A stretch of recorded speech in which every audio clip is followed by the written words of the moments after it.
خطبہ نمبر 17۔ امیر المومنین حضرت علی علیہ السلام اپنے اس خطبے میں ارشاد فرماتے ہیں، یہ خطبہ اس مقام پر دیا گیا جب مدینے میں آپ کی بیعت ہوئی۔ آپ فرماتے ہیں، میں اپنے قول کا ذمہ دار اور اس کی صحت کا ضامن ہوں۔ جس شخص کو اس کے دیدہ عبرت نے گزشتہ عقوبتیں واضح طور سے دکھا دی ہوں، اسے تقوی شبہات میں اندھا دھند کودنے سے روک لیتا ہے۔ تمہیں جاننا چاہیے کہ تمہارے لیے وہی ابتلاعات پھر سے پلٹ آئے ہیں جو رسول صلی اللہ علیہ وآلہ وسلم کی بعثت کے وقت تھے۔ اس ذات کی قسم جس نے رسول صلی اللہ علیہ وآلہ وسلم کو حق و صداقت کے ساتھ بھیجا، تم بری طرح تہو بالا کیے جاؤ گے اور اس طرح چھانٹے جاؤ گے جس طرح چھلنی سے کسی چیز کو چھانا جاتا ہے، اور اس طرح خلط ملط کیے جاؤ گے جس طرح چمچے سے ہنڈیا، یہاں تک کہ تمہارے ادنا اعلی اور اعلی ادنا ہو جائیں گے۔ جو پیچھے تھے آگے بڑھ جائیں گے اور جو ہمیشہ آگے رہتے تھے وہ پیچھے چلے جائیں گے۔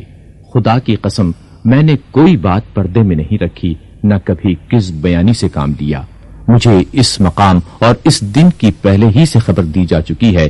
معلوم ہونا چاہیے کہ گناہ ان سرکش گھوڑوں کے مانند ہیں جن پر ان کے سواروں کو سوار کر دیا گیا ہو اور باگیں بھی ان کی اتار دی گئی ہوں اور وہ لے جا کر انہیں دوزخ میں پھاند پڑیں، اور تقوی رام کی ہوئی سواریوں کے مانند ہے جن پر ان کے سواروں کو سوار کیا گیا ہو، اس طرح کے باگیں ان کے ہاتھ میں دے دی گئی ہوں اور وہ انہیں با اطمینان لے جا کر جنت میں اتار دیں۔ ایک حق ہوتا ہے اور ایک باطل، اور کچھ حق والے ہوتے ہیں کچھ باطل والے۔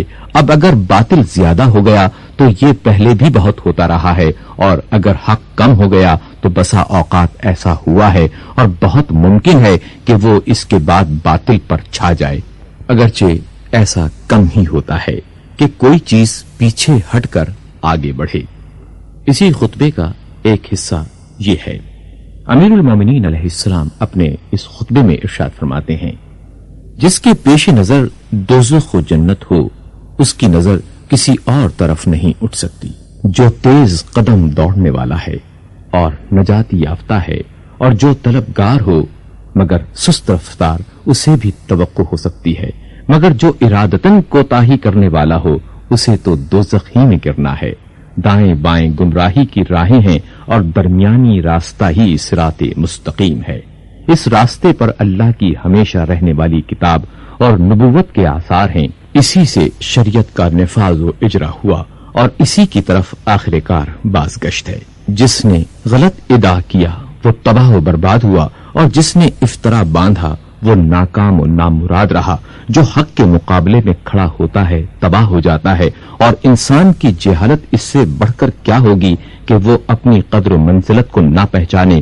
وہ اصل و اساس جو تقوی پر ہو برباد نہیں ہوتی، اور اس کے ہوتے ہوئے کسی قوم کی کشت عمل بے آب و خشک نہیں رہتی۔ تم اپنے گھر کے گوشوں میں چھپ کر بیٹھ جاؤ، آپس کے جھگڑوں کی اصلاح کرو، توبہ تمہارے عقد میں ہے۔